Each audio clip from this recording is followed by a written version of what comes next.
Hello, this is Ling Hung from Hanoi and welcome to VTV News. Here are the headlines. Foreign Minister Phạm Bình Minh received the special ambassador between Vietnam and Japan, Sugi Ryotaro. Let's take a look at the importance and value of the Chen Dynasty relic site in the northern province of Quảng Ninh. First up, Deputy Prime Minister and Foreign Minister Phạm Bình Minh received the special ambassador between Vietnam and Japan, Sugi Ryotaro, in Hanoi on Thursday.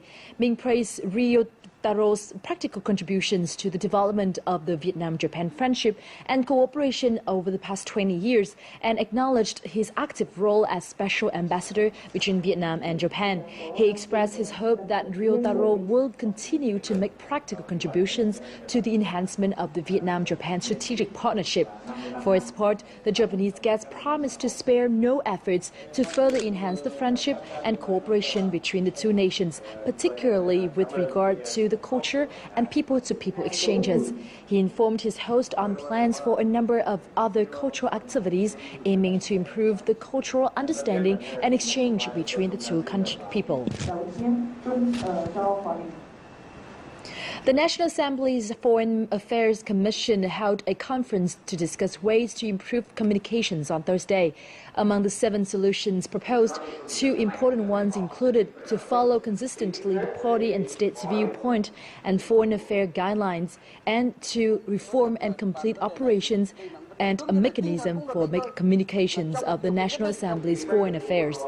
The conference also emphasized the role of foreign affairs communications in the new context of globalization to send a message and image of a country of change, peace, and friendly relations with other countries. The Ministry of Home Affairs announced the Public Administrative Index, or PAR Index 2013, for government ministries and provincial authorities on Friday.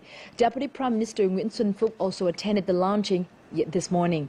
In terms of administrative reforms at ministerial level, the Ministry of Transport topped the list with 81.06%, while the Committee of Ethnic Affairs ranked last with 66.71%. At provincial level, Da Nang leads with 87.02%, roughly 1.5 times higher than last year's holder, Sơn La Province. The index will help both central and local governments monitor the efficiency of administrative procedures in a bid to push reforms nationwide. The results of the PAR index will also be used to readjust the content and scoring methods of the index to make it more effective next year. A report released by the World Economic Forum on September 3rd said that Vietnam's competitiveness ranking this year has climbed 2 notches to 68th. This rank indicates the country is set to enjoy economic growth thanks to the improvement of the investment environment. More in the following. According to the report, Vietnam advanced in a variety of areas, including infrastructure, as well as the effectiveness and scale of the labor market. Significantly, the business environment ranks 75th globally, moving up 12 notches from last year. The economy still faces some difficulties, so the news is a positive sign. Adding the Moody's upgraded Vietnam's credit ratings in July, the country's business environment is more appealing to foreign investors. We hope that this will lead to an increase in FDI and a reduction of funding costs in the future. However, by ranking 6th in Southeast Asia, Vietnam still trails its neighbors Singapore, Malaysia, Thailand, Indonesia, and the Philippines. The country is working on areas that remained unchanged in the report, such as its legal institution, healthcare and education, and financial market development. A problem that the government has addressed well recently is the simplification of tax procedures.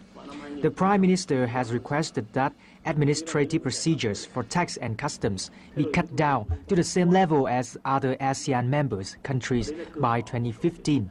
This will lay the foundation for better integration into the global market in the following years. The progress is mainly the result of Vietnam's improved basic assessment criteria, especially in the investment environment, which accounts for 60% in the rankings.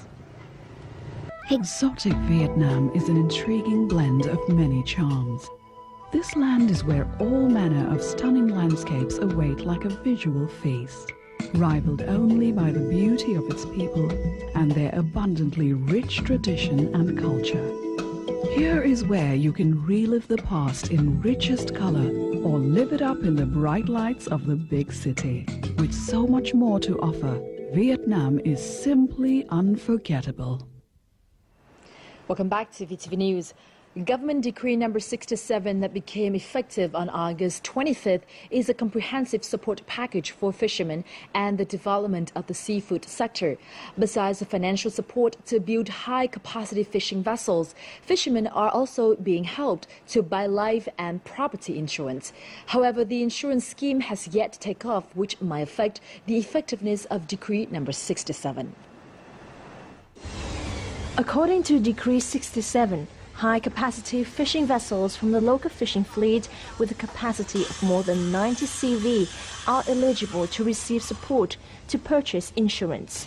That includes 100% financial aid to buy accident insurance and 70% support for property insurance on vessels with a capacity of 90 to 400 CV. I think this is a breakthrough in government policies. It shows the government cares about fishermen. When we distributed information about this, many of them were happy.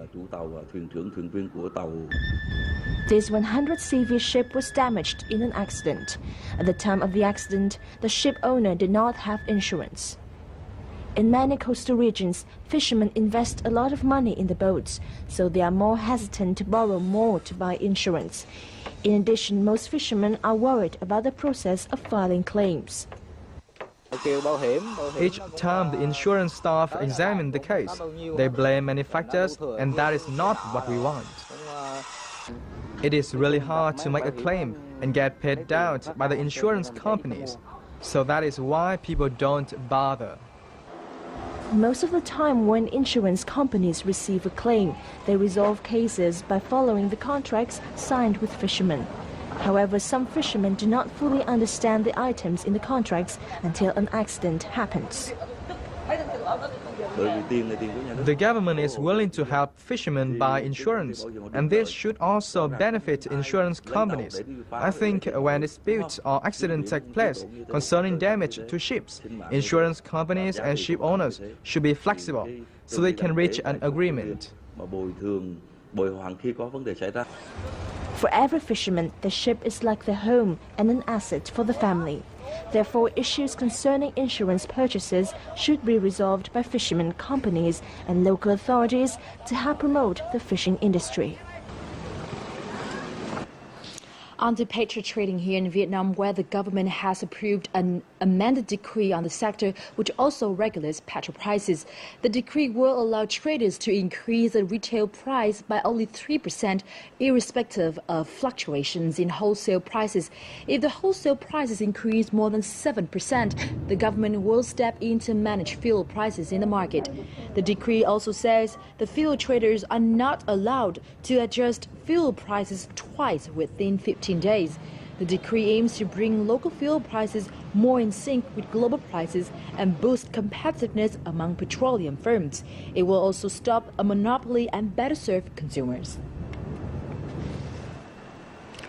The Ministry of Finance submitted a draft decree on casino management to the National Assembly Standing Committee in August, which regulates investment, operations, and management activities related to casinos. According to the draft decree, Vietnamese citizens who have the legal and financial ability will be allowed to fully participate in all casino activities.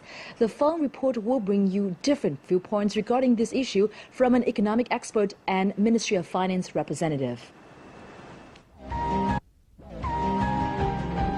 According to the ministry, the first casino opened in Vietnam in 1992.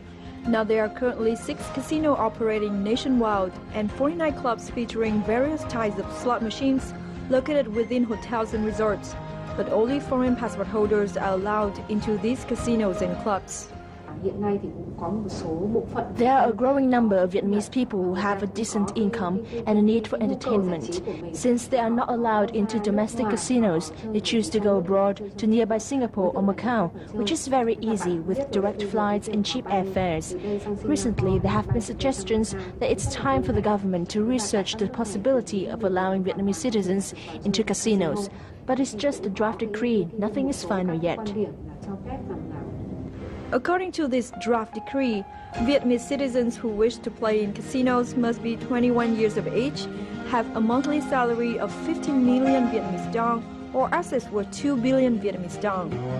In a recent studio interview with VTV4's Bizline, Professor Ha Tôn Vinh, an economics expert, also voiced his opinion regarding this issue. Controlling this industry is a double-edged sword. If regulations are too tight, investors will not come. If regulations are too loose, there will be social consequences. I think in Vietnam's recent draft decree, players are required to have a monthly income of at least 15 million US dollars of financial backing, which is very difficult to determine and verify. Casinos around the world don't require financial collateral, but players have to prove they don't have any prior convictions or are guilty of tax evasion, etc. Besides financial and legal requirements, the Ministry of Finance is also looking into options to limit players and minimize the negative impacts. Singapore, for example, uses two conditions alongside its financial requirements. They apply an entrance fee of 100 Singaporean dollars every time a player enters the casino. They also have a family exemption rule. That means if a wife sends a note to the casino asking them not to allow her husband entry, then the casino's management board will have to follow her wishes. The casino industry is one of the most profitable sectors within the entertainment industry in Asia, with a growth rate of 15% year-on-year since 2010. In Vietnam, the Grand Ho Tram Strip Casino and Resort paid $50 million in tax to the government in 2013 alone. According to economic experts, a government-issued legal document is vital to ensuring that this entertainment sector will develop while mitigating its negative social impacts. Minh Chang for VTV International. According to archaeologists, the Chen Dynasty relic site in the northern province of Quảng Ninh, which was named a special national relic site last year, contains the highest number of Chen Dynasty tombs in the country. Our next story will shed light on the importance and value of this relic site.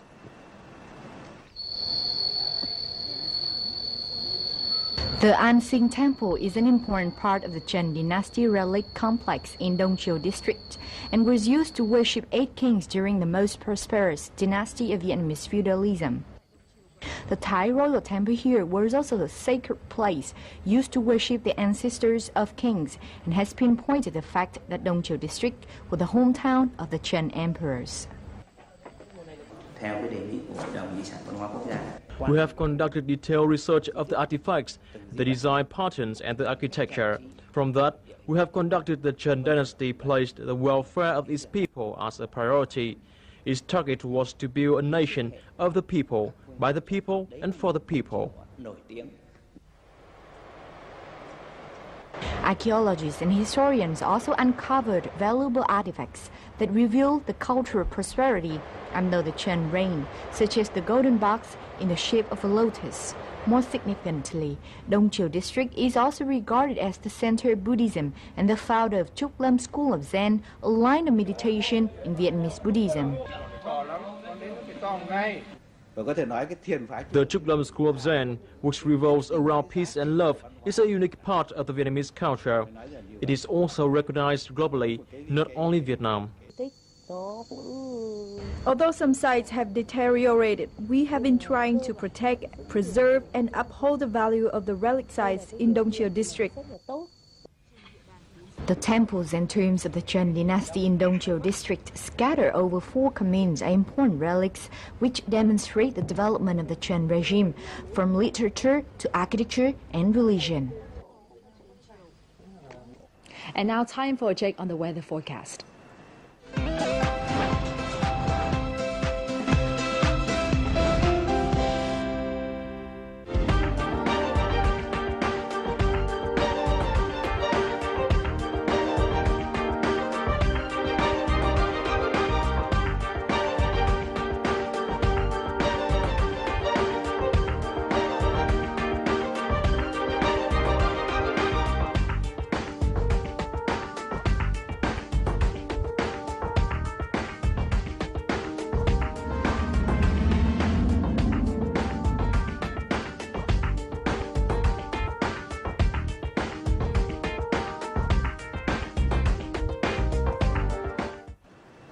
We've now come to the end of our news bulletin at this hour. Thank you very much for being with us. You can go to vtv4.vn or youtube.com/vtv4go for other updates. And goodbye for now.